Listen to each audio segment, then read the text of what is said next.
안녕하십니까. 거꾸로 투자하는 쇼킹 부동산입니다. 요즘 가장 뜨겁지만 절대 사면 안 되는 것 시작해보겠습니다.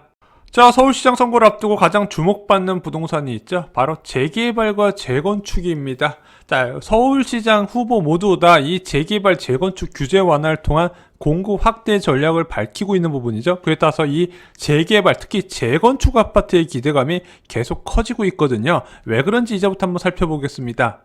자, 그럼 서울시장이 어떤 권한이 있길래 이렇게 재건축 아파트가 들썩들썩거리냐? 먼저 재건축 안전진단 기관 선정 및 관리하는 권한이 있습니다. 6.17 부동산 대책에서 원래 시, 군, 구가 하던 것을 시도지사가 관리하는 것으로 변경이 됐어요. 그래서 재건축 안전진단 통과를 잘 시킬 것 같은 기관을 선정할 수 있다는 부분입니다. 자, 이 안전진단이 왜 문제가 됐냐? 그동안에 2018년에 이 안전진단 기준이 강화됐어요. 구조적 안전성이 문제가 되지 않으면 그냥 살아라고 하는 정책으로 변경이 됐는데, 자, 그러다 보니까 이 안전진단 통과하는 게 정말 하늘의 별따기거든요. 왜냐면 이 안전진단 신청하려면 한 2억 정도 자금이 필요한데, 사업 초기에 이제 조합원들이 이것을 모아서 돈을 낸다 쉽지 않은 부분이거든요. 게다가 떨어지면 어떡해요? 이런 불안감이 있어서 선뜻 초기 재건축 단지들이 나서지 못했던 원인이 됐었는데, 야, 서울시장이 아무래도 재건축 안전진단 통과시켜줄 것 같은 사람이 되면은, 국토부에서 규제를 함에도 불구하고 통과되는 단지가 크게 늘어날 거다 기대할 수 있는 부분이죠. 또한 정비구역 신규 지정도요, 서울시장 권한이고요. 용적률 규제 완화 부분도 어느 정도 입김이 작용할 것 같습니다. 조례를 개정하지 않더라도 확실히 편의를 받을 수 있는 부분이 상당히 있고요. 만약에 조례의 도움까지 받아서 규제 완화 진행된다면요, 정말로 서울 지역에 확실한 신축 아파트 증가 효과는 제가 볼 때는 기대할 수 있을 거라고 생각을 합니다. 자, 그동안 서울시에서는요, 재개발이나 재건축이 많이 억제가 되어 있었습니다. 왜 그러냐면 박원 서울시장은 저소득층 세입자가 거주하는 주거지 보호 필요성을 제기를 했었는데, 자, 박원 서울시장이 이제 이런 저소득층을 위한 주거지 보호도 필요한 부분이 있지만 또 중산층을 위한 지속적으로 수요가 있는 아파트 공급도 책임을 졌었어야 되는데 그 부분을 놓쳤다는 좀 비난이 있었죠. 자, 그래서 재개발은 2015년부터, 재건축은 2018년부터 신규 지정이 중단돼서 장기적으로 공급 불안이 있었다는 겁니다. 아니, 왜 장기적 공급 불안이 잠재되어 있었냐? 지금 여러분들 재건축 잘 생각해 보세요.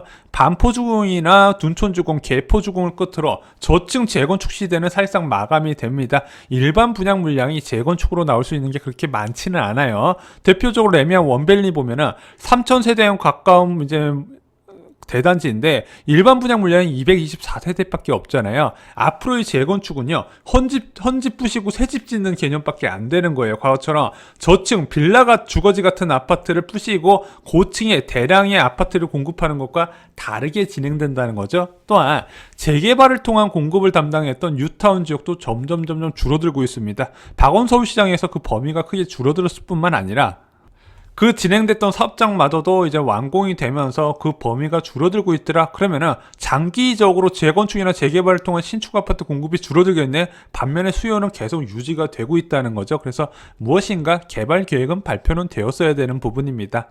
자, 분양 물량 증가와 사업 추진 가속을 위해 규제 완화가 필요한 부분이 바로 재건축이었어요. 왜냐면은 이제부터 고층 재건축으로 들어가게 되면 이 고층 재건축 같은 경우는 용적률이 높잖아요. 자, 180에서 220%까지 된다고 감안을 해보겠습니다. 그럼 이것을 기존에 하던 방식으로 270, 280으로 올려봤자 임대 물량 빼고 못 빼면 그렇게 사업성이 없단 말이에요. 물론 강남 지역처럼 구축과 신축의 가격이 극단적으로 벌어지는 아파트는 세대당 3, 4억 정도 분담금 내고 신축 아파트 받는다면은 사업성은 나타나겠지만 모든 서울 지역의 아파트가 그렇진 않거든요. 그래서 이것을 용적률을 올려주면서 임대 물량도 늘리고 일반 분양 물량도 크게 늘리면서 공급 증가 효과를 내야 되는 부분인데, 이번에 재건축 사업 불확실성 부분, 과연 이것이 재건축할 수 있을까 없을까 부분도 이번에 규제 완화 공약으로 사실상 상당 부분 해소됐다고 생각을 합니다.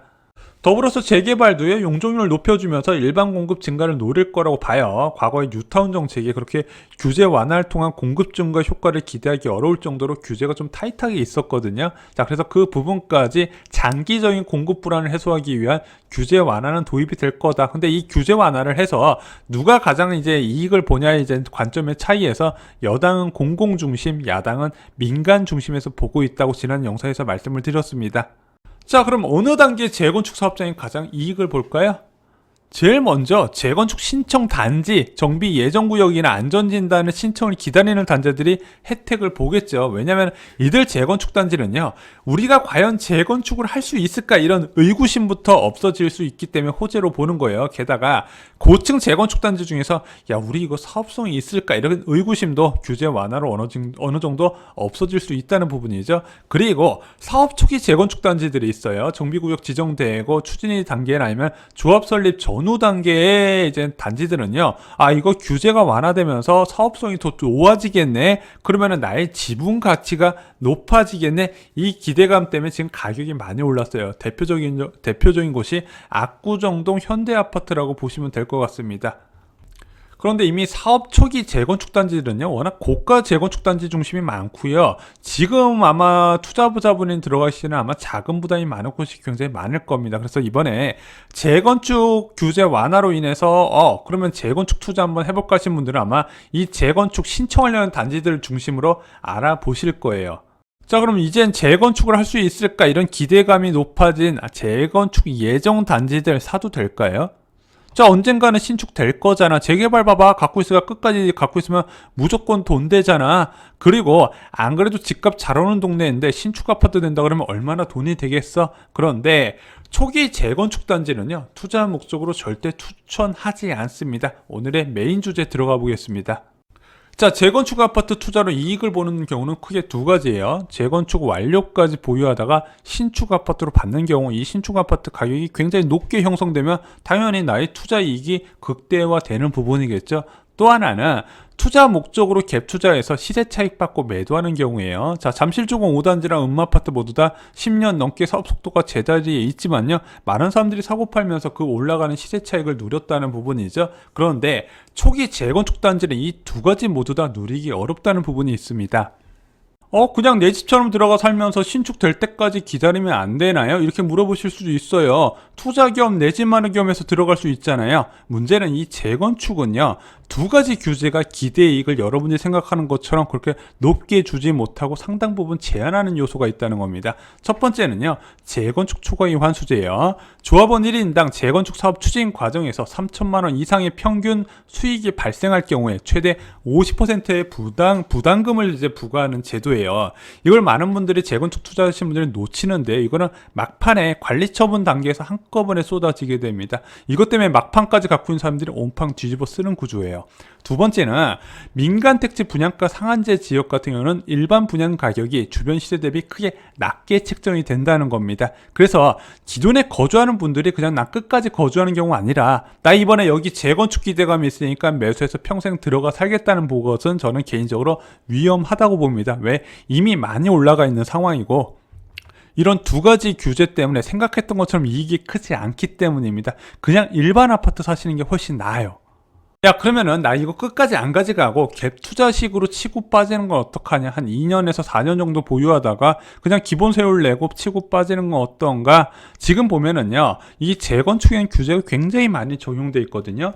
거래에 대한 규제가 있습니다. 자, 투기과열지구의 재건축 아파트, 한마디로 서울 지역의 재건축 아파트는요, 조합 설립 이후에 거래가 제한돼요. 물론 예외 규정이 많지만 이 예외 규정에 설마 벗어난다 하더라도 이런 거래가 제한된다는 부분요, 치고 빠지는 걸 막는 요소가 된다는 겁니다. 또 하나는 조합원의 분양 자격 제한 요건이 작년 6.17 부동산 대책에서 강화됐어요. 관리 처분 단계에서 조합은 분양 신청하거든요. 평형 신청을 합니다. 이때 2년 거주자한테 분양 자격을 제공을 해요. 야, 2년 거주자한테 분양 자격을 제공한다는 어떤 의미냐? 재건축 아파트 경우는 70% 이상이 갭 투자자에 의한 가격 상승이거든요. 나는 거주하지 않았지만 그냥 투자 목적으로 갖고 있다가 막판에 신축 아파트 받을 목적으로 들어간 사람이 70% 이상이라는 거예요. 그 사람들 유입이 차단된다는 뜻입니다. 자, 결론을 내보겠습니다. 지금 초기 재건축 단지를 산다는 것은요, 가장 강력한 부동산 규제가 적용된 주택을 사는 것을 의미합니다. 예상보다 받을 이익이 적고요. 설마 받아도 상당 부분 환수가 될 수 있다는 부분이죠. 근데 많은 분들이 이 부동산 규제에 대해서 정확한 이해 없이 그냥 막무가내로 매수하신 분들이 꽤 많이 있다는 겁니다. 물론 누구나 이거 갖고 있다가 나중에 신축 아파트로 받으면 정말로 큰 이익이 되겠지. 당연히 조합원 분양가도 낮으니까 이것은 무조건 갖고 있으면 돈 되겠다 생각하겠지만 규제의 부분도 살펴봐야 된다는 거죠. 마지막으로 재건축 아파트를 끝까지 갖고 있지 않아도 항상 갭 투자식으로 이익을 얻으신 분들이 많이 있는데요. 자, 이것이 조합원 분양 신청 자격 강화로 과거처럼 갭 투자로 치고 빠지기 전략이 어려울 수 있다는 부분입니다. 지금 사업 초기 단계인 압구정동 현대아파트 등이 왜 오르겠습니까? 이런 조합원 분양 신청 자격 강화가 적용이 안 되기 때문에 올랐다는 부분입니다. 재건축 아파트 단지는요, 갭 투자자들의 유입이 안 되면 상당 부분 이익을 실현하기 어려운 구조가 있었다는 부분, 이 부분도 꼭 참고를 하시기 바랍니다. 이상으로 쇼킹 부동산 마칩니다. 좋아요, 구독, 공유 꼭 부탁드립니다. 감사합니다.